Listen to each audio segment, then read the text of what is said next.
Hello, this is Rick Kyte with the DB Reinhart Institute for Ethics and Leadership. Our program is Ethics Today, and our topic is religion and politics. Our guest today is Scott Moore, who's a philosophy professor at Baylor University.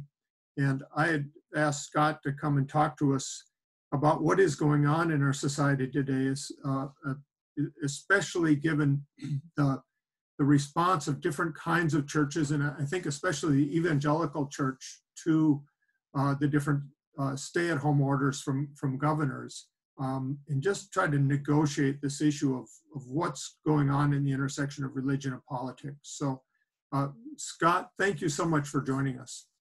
I'm very glad to be here, Rick. Thank you.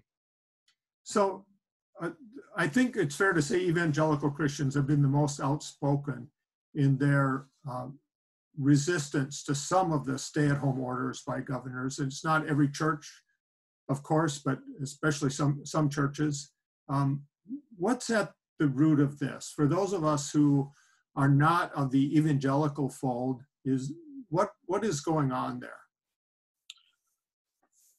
Well, the short, honest answer is we'd give worlds to know.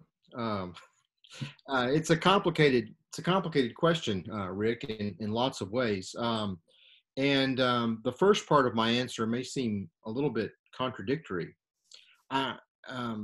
Traditionally, Baptists and most evangelicals have had a very strong vision of the separation of church and state.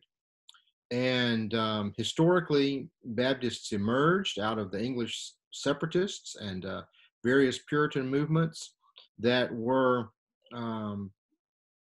quite insistent on making the point that the church decides what the church is going to do, not the government. And I think that part of our heritage and that that sense of autonomy and self-determination is still quite prevalent in lots of places. The difficulty, of course, is that this same crowd is often a group of people who have very strong beliefs about God and country, and very strong beliefs about patriotism and service to the nation. And so it doesn't take much imagination to see how these two can come into conflict in an easy way. So I think part of what's at stake here is a sense of not wanting to be told what to do with regard to these matters. And I think there's also a part of our culture war, and that is that lots of evangelicals, particularly the more conservative evangelicals, are very hesitant about the encroachment of social media, governmental agencies telling the church what it can and cannot do. Well, so my understanding from what some of the governors have said, and I also think I would say maybe kind of the liberal secular point of view, that the defenders of these orders are saying, like, look, these restrictions on churches have nothing to do with religion. And they'll point to incidences like the choir in Washington State, where after choir practice, several people, maybe most of the people who attended that, came down with COVID-19. And they say, look, this is about gathering together in close spaces, speaking and singing for a long period of time. This is just a public health matter. This has nothing to do with religion. Is that right? Or is that the wrong way to look at this? Well, I mean, I think at one level it's probably right. I certainly concur with that judgment. I mean, personally, but it's also the case that lots of people would want to say, look, just because the government says it's a personal health matter doesn't mean it's not a way to control behavior and belief. I mean, so if you think about any number of central religious practices which have been deemed to be unhealthy and are opposed by various government and intergovernmental agencies and these kinds of things. I mean, you think about the Catholic prohibition on contraception. There are lots of people that would say this is not a religious matter at all. This is simply a question about public health and social goods, and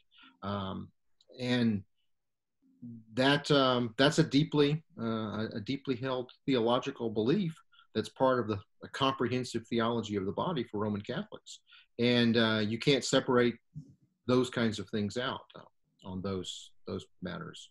I don't think that really is at the heart of all of the kind of opposition. Most of the opposition that we're seeing that gets characterized by the churches comes in two forms, right? One is about a question of whether or not we're going to live in fear.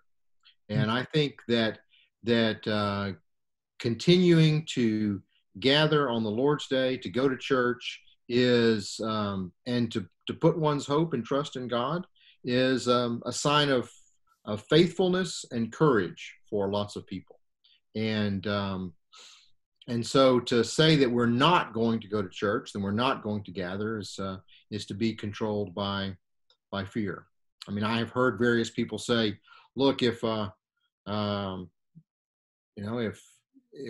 Christians in communist lands weren't afraid to gather in churches when they knew they could be killed for it, we shouldn't be afraid to gather because of a disease. I think it's a poor analogy in lots of ways, but I think that notion of fear and freedom are tied together for lots and lots of people. So, and I think you're right. I mean, that's certainly the kind of rhetoric that I've been hearing as I've been listening to people talk about this, that the idea of not wanting to live in fear is an important one, but there's it seems to me a kind of a profound disconnect here with the idea of public health officials trying to say, well, there are things that we should legitimately be afraid of and take necessary precautions of. It doesn't mean that you're actually living in fear, but it's prudent precaution.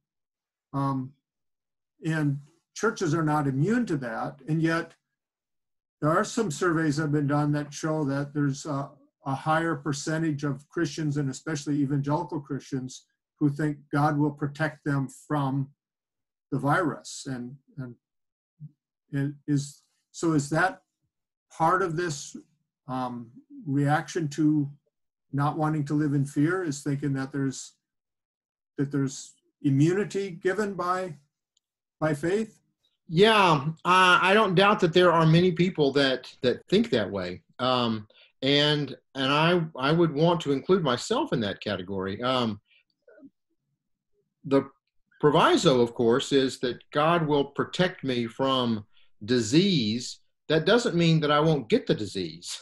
We got a long history of recognizing that God's provision often comes through suffering, and so to put oneself in God's hands is to recognize that may be the case. Now, I don't think that's the argument that you're typically getting, and I think in lots of places, without being hope I'm not being too uncharitable here to my brothers and sisters, the religious arguments are cover for a certain kind of cultural argument that says I'm not going to have anybody tell me what to do. Right. And I think probably that's part of what's going on in some of those categories, especially when you put this into the larger context of the kind of deep frustration and culture wars that we see now. A great deal of mistrust of the mainstream media, and the media have taken it upon themselves to do their duty here, to spread the word, to communicate all of these matters. And I have heard many people complain about the kind of coverage that the mainstream media is giving to COVID-19. Now, I think this morning, we've passed the 90,000 death number in this country. I mean, it deserves as much serious coverage and medical advice as we can possibly get. But I think that the religious arguments fuse in with a certain kind of cultural independent freedom argument. And that, so I want to just put a little bookmark here that I want to come back to, because partly what you're touching on is this reaction of one of not being afraid is also an assertion of that we value something much more important than just our physical being. Right. It's sort of kind of a rejection of the kind of popular materialist culture, right, which we often find portrayed in the media also, right? So but I want to put that aside for a second, maybe come back to that, because I think that's important. But the other thing is the question of who has authority. So the state might have a legitimate interest in public health and making certain kinds of requirements or even placing restrictions on our behavior.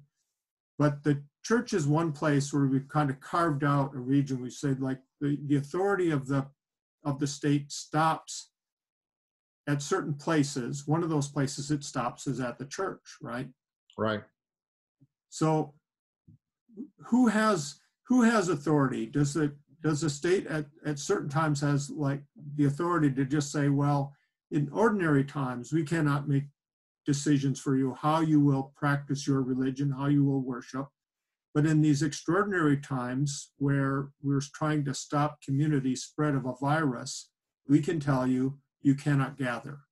And I take it that that's what is going on. There's an argument being made. I don't know how it's being made legally, but I think morally or ethically, this is how it's being made, that we can make these exceptions at these extraordinary times. And how is that, is that recognized as a legitimate argument by many churches?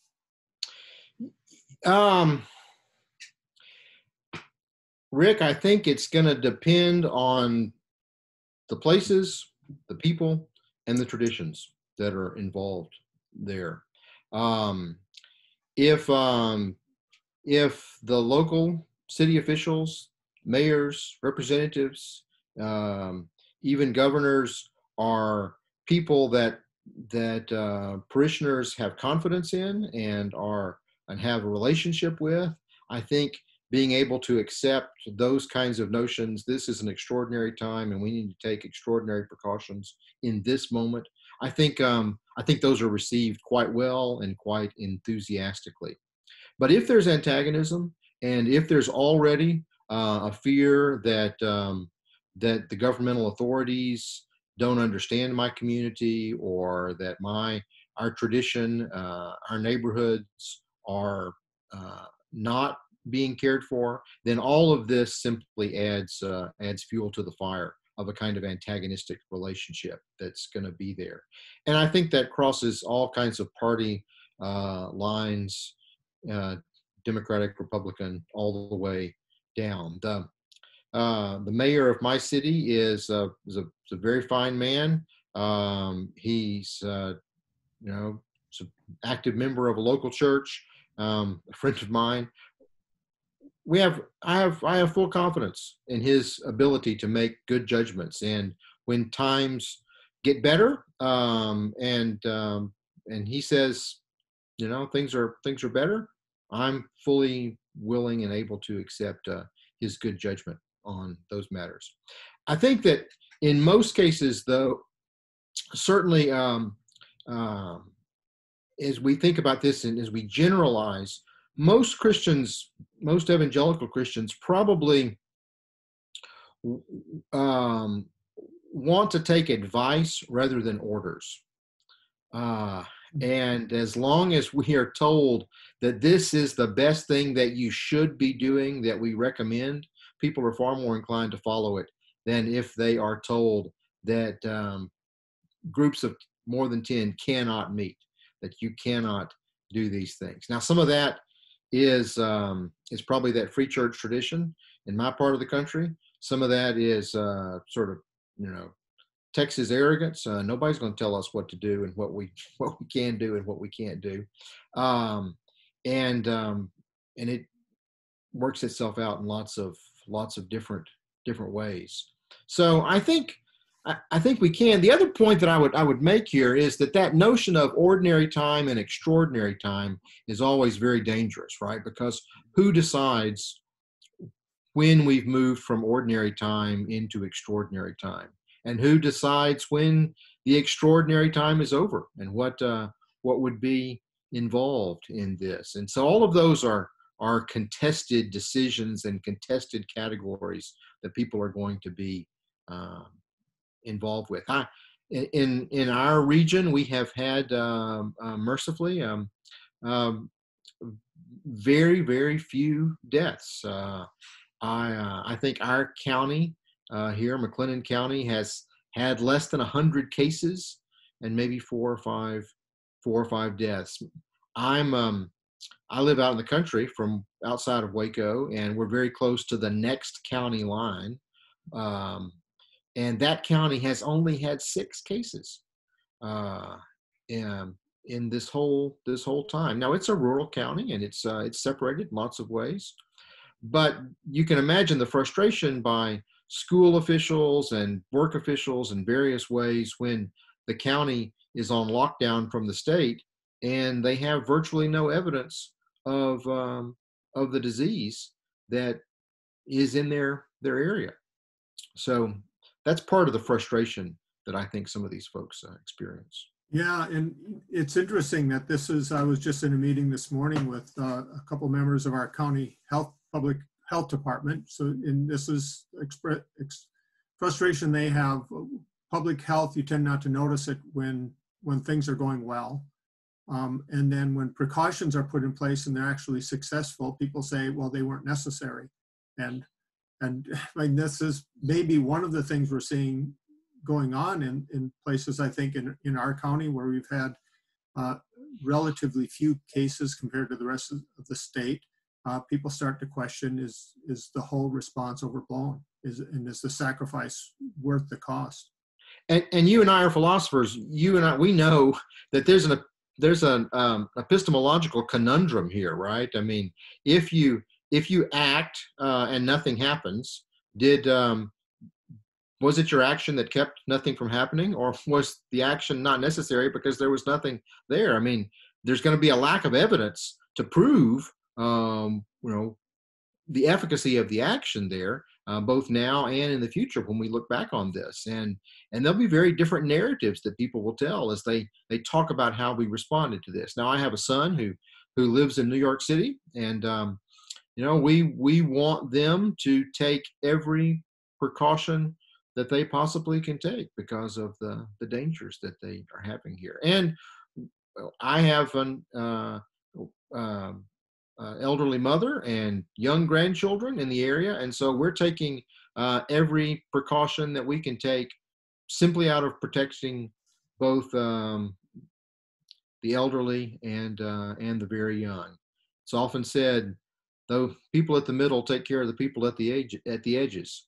And so I'm perfectly willing to be inconvenienced by the wearing of masks in the grocery store and wherever else it is that I go, including not going to church, if we can help protect those people that are more vulnerable, that are parts of our community that we have some interaction with. Yeah. But again, then that's the very language of the requirement takes the focus off of our individual motivation to not only be helpful, but to be really to be solicitous of the health of our neighbors and those who are most vulnerable. Yeah, and it's very hard. I mean, to accept some of this advice. I mean, this time of separation occurred in preparation for, as you know, the most holy season in the Christian calendar, and maybe we were prepared for Lent to have some sacrifice here, but we certainly weren't prepared to give up on Easter, and that's what a lot of folks have had to do, and we've had to make sacrifices to be away from our our family members and from people that we love and want to see. And but I think those are all reasonable things.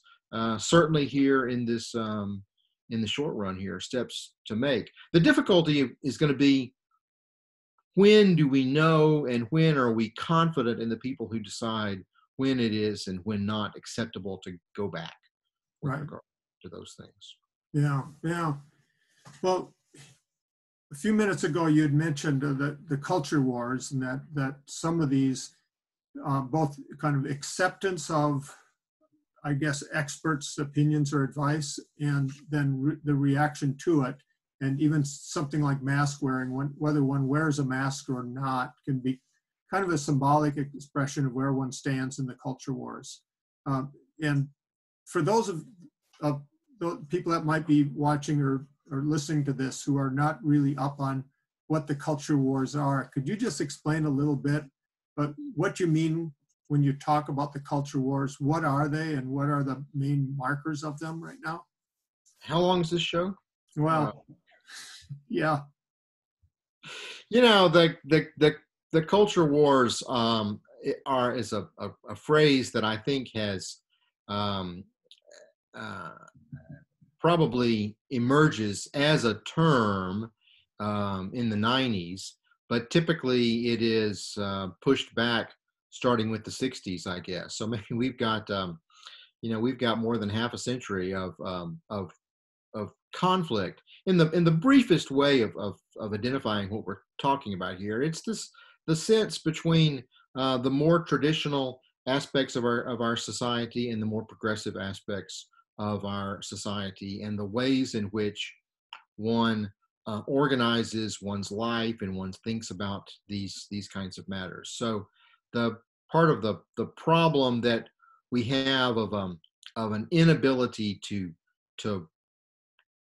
communicate, to talk, to work out our social political problems are oftentimes thought to be indicative of this conflict of cultures that we have. So, and it goes into almost every area of our lives, right? So obviously our religious beliefs, or what the nature of those religious beliefs would be, or whether one has religious beliefs at all, but certainly also political beliefs and the role of government, and in any number of issues that tumble out of those kinds of questions, right? So questions of individual autonomy, right?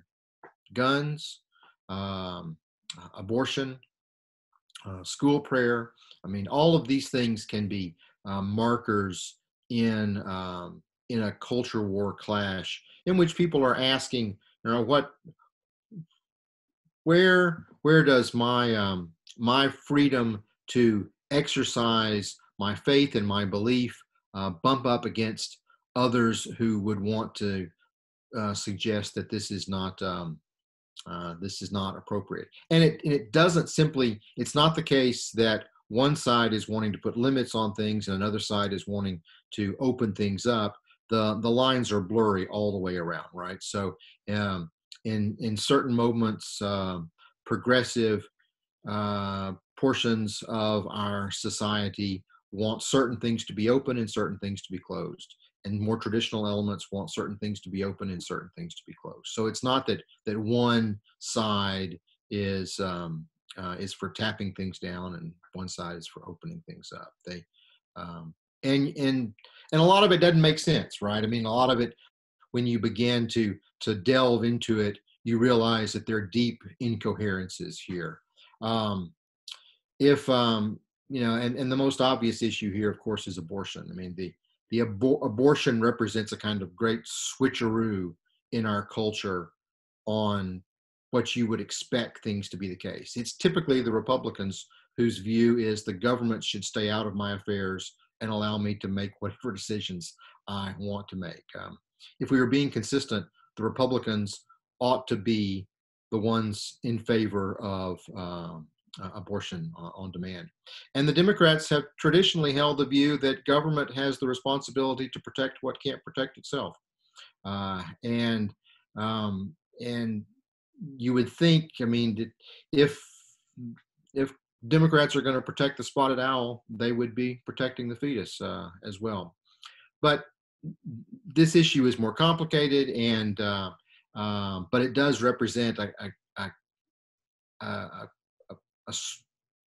conflict, a switch in the kind of sensibilities, and those come principally because of the role on the abortion question, specifically about the character of women's rights and women's right to self-determination, and that the defense of the woman as a vulnerable entity over the defense of the fetus was this kind of turning point there in the Democratic community for those matters. But that's a quick and dirty, very insufficient answer to what's involved there. But so when we come to particular issues that kind of define the culture wars, where the battle lines are drawn, like abortion and guns are two of them that stand out as being particular issues. But then there's also that broader question of, on the one side, on the right, generally in the culture wars, there's a greater appreciation for traditional forms of community in which certain values, and especially a value for the transcendent, tend to be expressed. Whereas on the left, or the more progressive side, the reforms are generally justified by the protection or the advance of something fairly tangible, and that is usually material well-being or the preservation of individual preferences of some sort. Yeah, and even, I mean, that's exactly right, Rick. The difficulty is how we define these terms.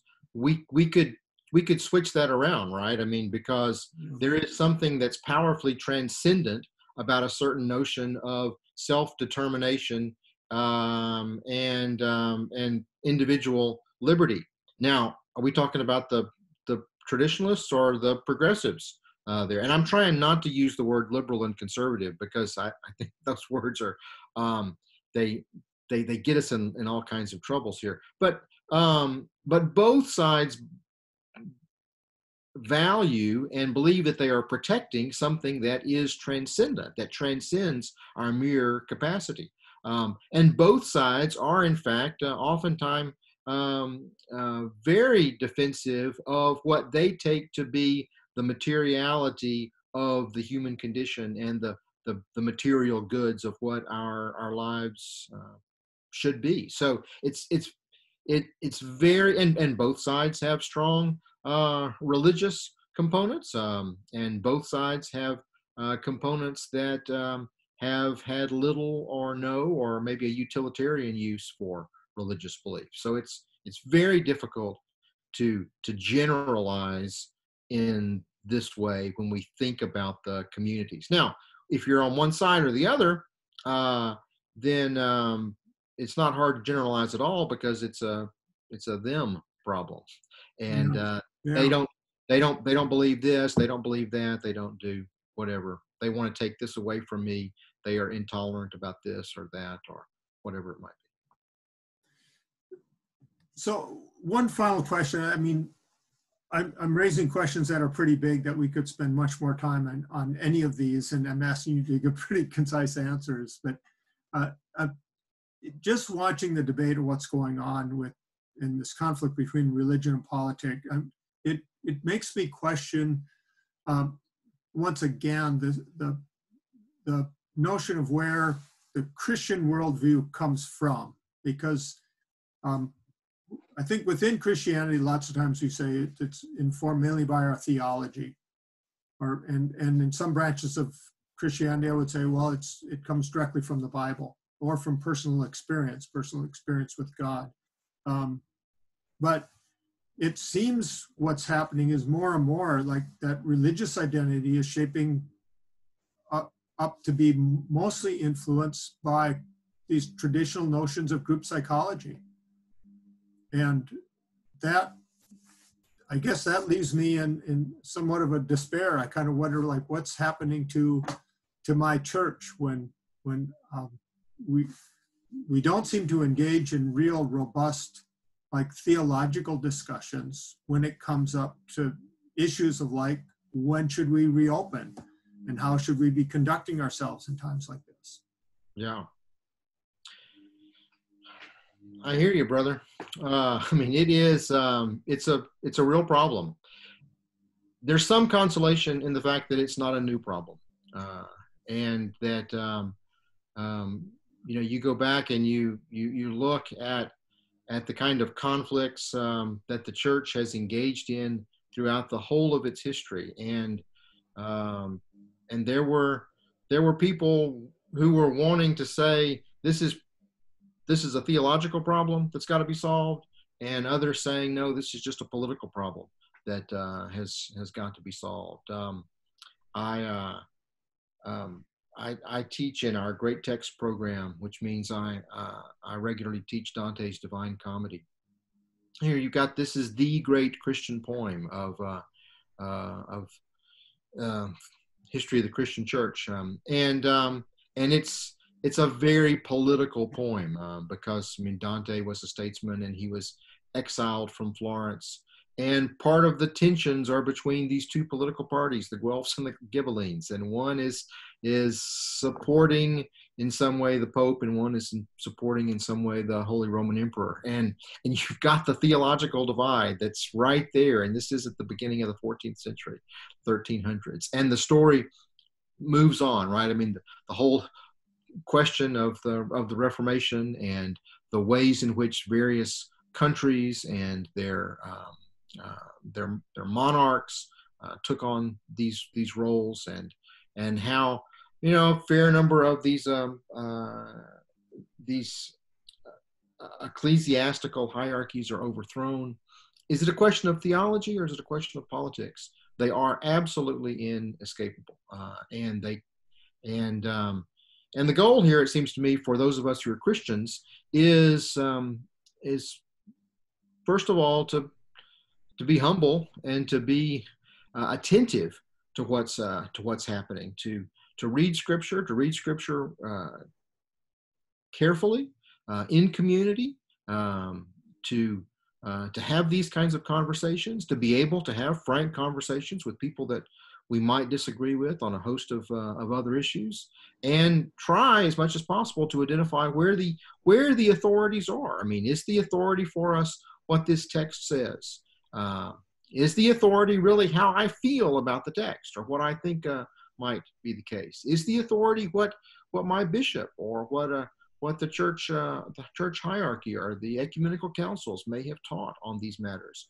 I think that Christians who take the time to be attentive and charitable have far more resources for beginning to address these kinds of questions than the fact that I see myself as a conservative or a traditionalist, or I see myself as a liberal or a progressive, and therefore I'm going to latch on to some view that is commonly held outside the church as formative for what goes on inside the church.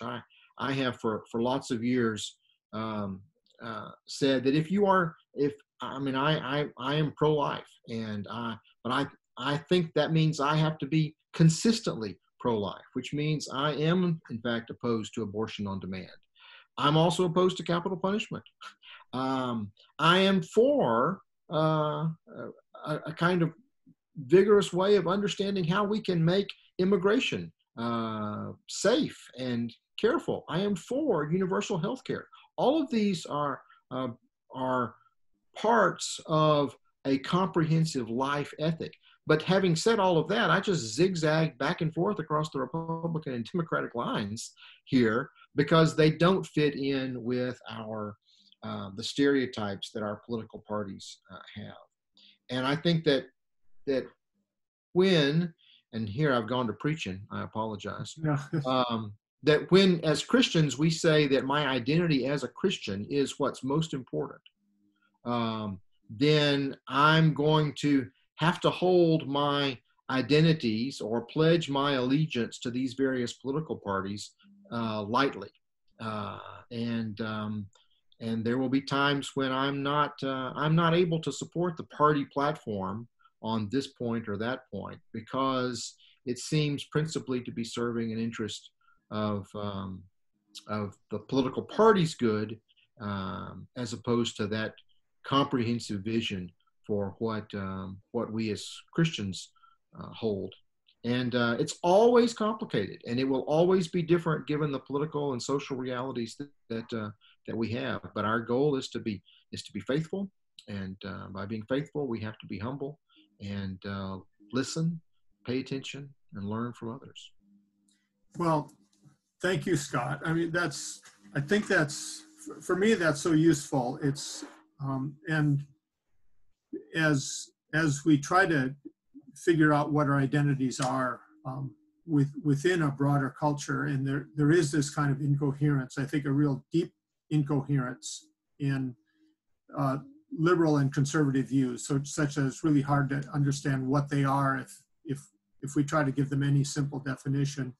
But one of the good things that's coming out today, I think, is that so many people are asking these kinds of questions, like what is my identity? And it can't be just a theoretical or hypothetical question, because it gets expressed in the daily actions that I'm taking right now. So I don't know if we've answered any of those questions, but that's not, philosophy isn't very good at answering questions. It's just good at asking more of them.